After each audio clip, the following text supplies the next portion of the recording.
We need to get our girls home. They were removed from us wrongfully. The judge didn't want to listen to doctor's testimony. They kept evidence out of the court that would have shown that we were not at fault. So we're trying to get a lawyer. Okay, it's not that we were at fault. What's going on is Kids for Cash, where they wrongfully remove special needs children to get access to their government funds, and most of the time these children never ever go home again. And the parents have not abused or neglected the children, but these children end up with mental health issues. Our daughters do have mitochondrial myopathy, which is a form of muscular dystrophy. And What? I keep thinking I see someone at the door.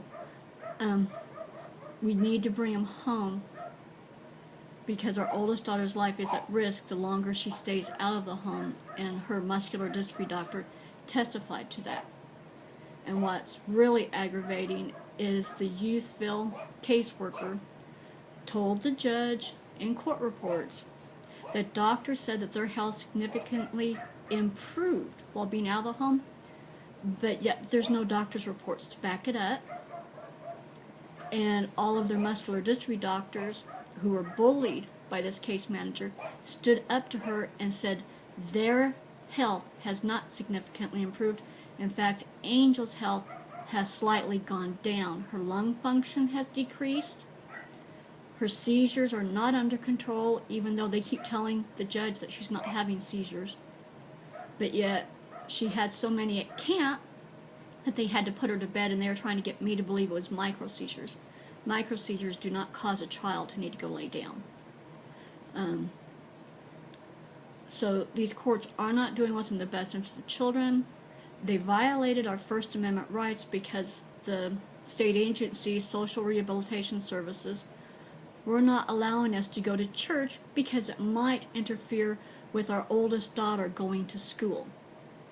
I knew that was wrong, but I didn't want to rock the boat, but then realized I was breaking God's law and told them, we're going back to church, especially when our daughters are crying, saying they want Sunday school. They want to go see their friends at church. And she told us if we did this, she would take our children. And that's what she did. This is a pictures of our daughters. This one's Angel, and this is Katrina. We named Angel, because we have 6 little angels in heaven. Angel was our first live baby. And Katrina was a surprise because I had to go off of birth control because it was making me sick.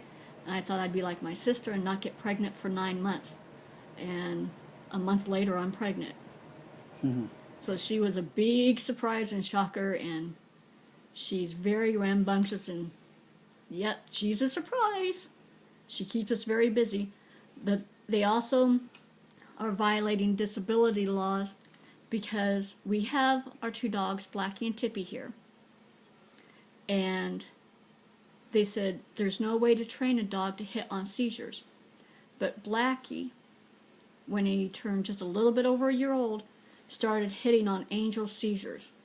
Now what we're worried about is because they have not been home in 17 and a half months, he may have lost this ability. So SRS in the courts may have caused this therapy dog not to be able to do his job anymore. And Tippy is Katrina's therapy dog. And the law is there that they are to have access to their therapy dogs. Well, the foster care, Youthville, overdosed Angel on her seizure meds, would not allow either of them to wear their braces, would not allow Katrina to take her medication that's for her back pain, and our daughters now have more medical issues, mental health, and with their legs, thanks to the courts, foster care, and SRS.